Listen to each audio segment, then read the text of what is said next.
सभी छात्रों को नमस्कार। आज की कक्षा में पुनः आप सभी का स्वागत है। मैं डॉक्टर ओम प्रकाश आर्य, असिस्टेंट प्रोफेसर संस्कृत विभाग, महाराजा कॉलेज वीर कुंवर सिंह विश्वविद्यालय आरा, आपके समक्ष शुकनासोपदेश के एक नवीन पाठ के साथ, एक नए अनुच्छेद के साथ उपस्थित हूँ। आइए, अब तक हम लोगों ने जितना पढ़ा है उससे आगे का पाठ आरंभ करते हैं। पाठ अनुच्छेद गद्यांश आपके समक्ष है। इसका पाठ हम इस तरह से करेंगे। आप लोग ध्यानपूर्वक इसको सुने और देखें, तदनुसार पाठ करने का प्रयास करें। अयमेव चानास्वादित विषयरसस्य ते कालः उपदेशस्य कुसुमशरशर प्रहार जर्जरिते हि हृदये जलम इव गलति उपदिष्टम् अकारणञ्च भवति दुष्प्रकृतेरन्वयः श्रुतं वा विनयस्य। एक बार पुनः देखें। अयमेव च अनास्वादित विषयरसस्य ते कालः उपदेशस्य कुसुमशरशर प्रहार जर्जरिते हि हृदये जलम इव गलति उपदिष्टम् अकारणञ्च भवति दुष्प्रकृतेः अन्वयः श्रुतं वा विनयस्य। आगे है, चंदन प्रभवो न दहति किमनलः किं वा प्रशम हेतुनापि न प्रचंडतरी भवति वाडवानलो वारिणा। पुनः, चंदन प्रभवो न दहति किमनलः किं वा प्रशम हेतुनापि न प्रचंडतरी भवति वाडवानलो वारिणा।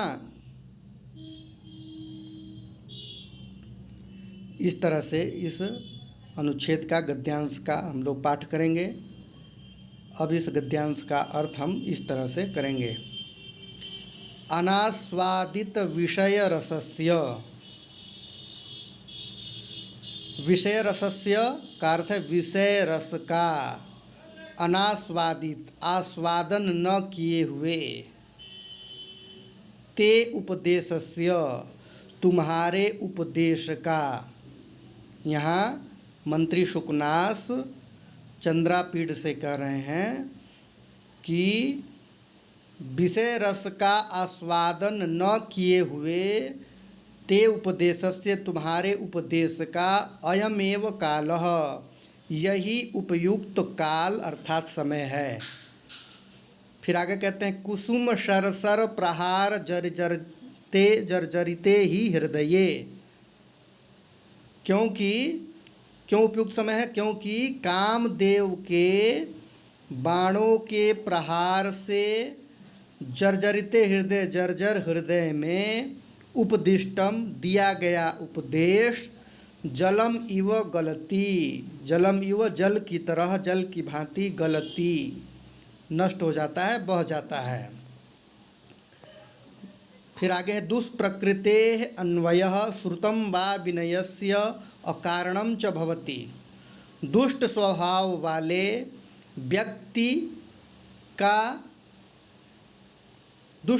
वाले व्यक्ति वंश अथवा शिक्षा विनम्रता का कारण नहीं होते। अब इसमें एक दृष्टांत बताते हैं। चंदन प्रभवो अनलः किम न दहति।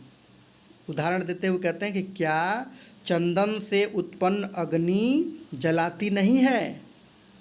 अर्थात अग्नि तो चाहे चंदन की हो अथवा किसी भी लकड़ी की अग्नि हो या किसी भी चीज़ की आग हो, उसका काम दाहकत्व है, जलाना है, तो वो जलाएगी ही। फिर एक और उदाहरण देते हैं। किम वा प्रशम हेतुना अपि वारिणा वाडवा नलो न प्रचंडतरी भवति।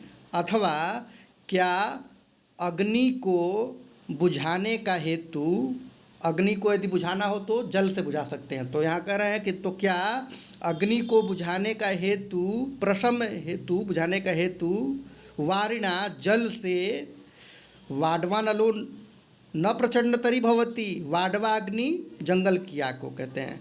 वाडवा अग्नि क्या और अधिक प्रबल नहीं हो जाती? अर्थात अवश्य हो जाती है। जब जंगल में आग लग जाए भयंकर भीषण, तो उसको हम थोड़ा सा जल जा करके डालें बुझाने के लिए, तो उस जल से तो वो आग और ही भयंकर रूप धारण कर लेगी। उसी को यहाँ पर कहा जा रहा है।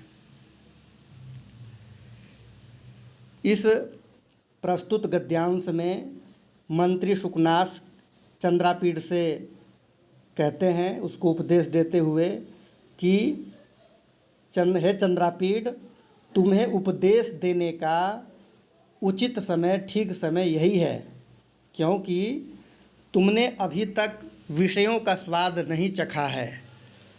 अनास्वादित विषय रस वाले हो तुम।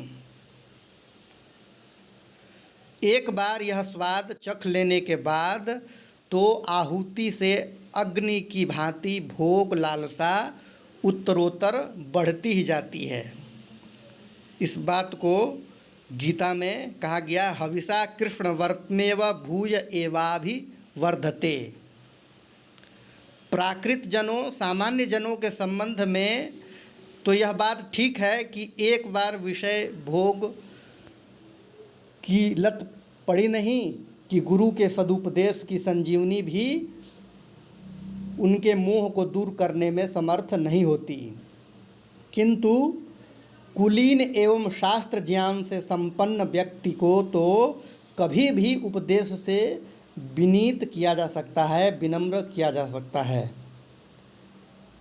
इस आकांक्षा से कहा गया है कि स्वभाव से पतित व्यक्ति भले ही कितने भी ऊंचे कुल का क्यों ना हो, उसे विनय की शिक्षा नहीं दी जा सकती। भारतीय इतिहास में लंकाधिपति रावण का नाम इस तथ्य का ज्वलंत उदाहरण है। इसलिए कहा गया है हमारे शास्त्रों में, अतिथ्य ही गुणान सर्वान स्वभावो मूर्धनि वर्तते। अर्थात सभी गुणों के ऊपर, सभी गुणों का अतिक्रमण करके व्यक्ति का स्वभाव ही मूर्धनि अर्थात मस्तिष्क में विद्यमान रहता है, स्वभाव ही प्रबल होता है। तथा स्वभावो दुरतिक्रमः, स्वभाव का बदलना संभव नहीं है। यह यहाँ पर मंत्री शुकनास का कहने का अभिप्राय है। अब इस गद्यांश के अंतर्गत आए हुए जो पद हैं, कुछ विशेष पद हैं, उनके प्रकृति प्रत्यय समास आदि विग्रह को हम लोग थोड़ा समझेंगे। सर्वप्रथम पद है इसमें अनास्वादित विषय रसस्य।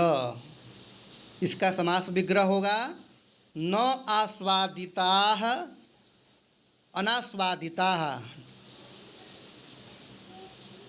नए समास पहले हुआ, फिर अनास्वादिताः विषया एव रसाः, विषय रसाः, विषया एव रसाः, विषय रसाः। कर्मधारय समास।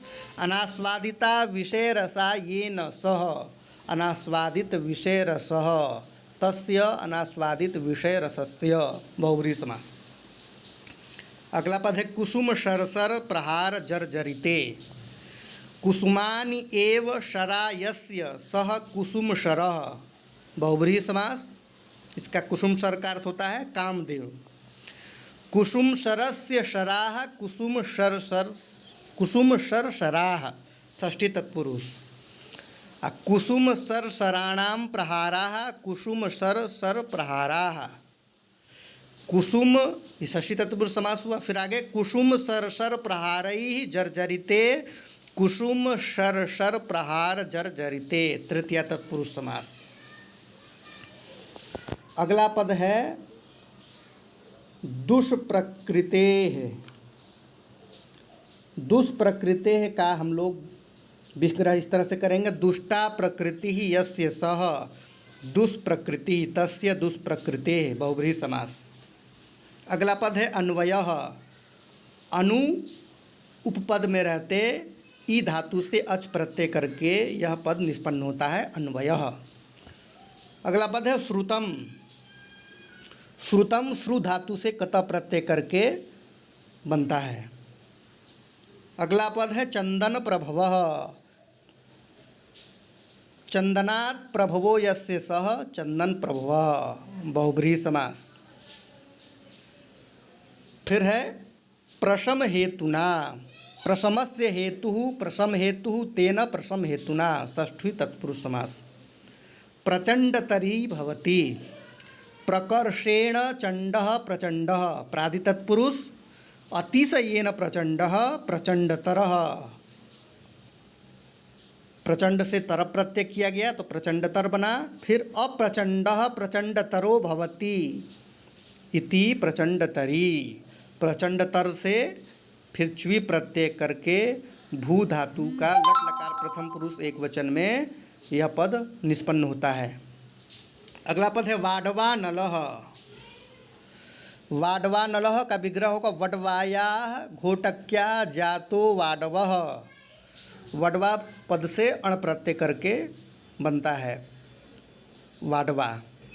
वाडवश्च असौ अनलश्च वाडवा नलः, कर्मधारय समास। इस प्रकार से हमने इस गद्यांश के अंतर्गत आए हुए पदों का समास आदि विग्रह किया और इस गद्यांश पर थोड़ी सी चर्चा की। आप लोगों ने ध्यानपूर्वक मेरी बातों को सुना, समझा, इसके लिए आप सभी धन्यवाद के पात्र हैं। आज का पाठ यहीं समाप्त होता है। पुनः नवीन पाठ के साथ, नए अनुच्छेद के साथ आपसे मिलेंगे। तब तक के लिए पुनः एक बार आप सभी का धन्यवाद।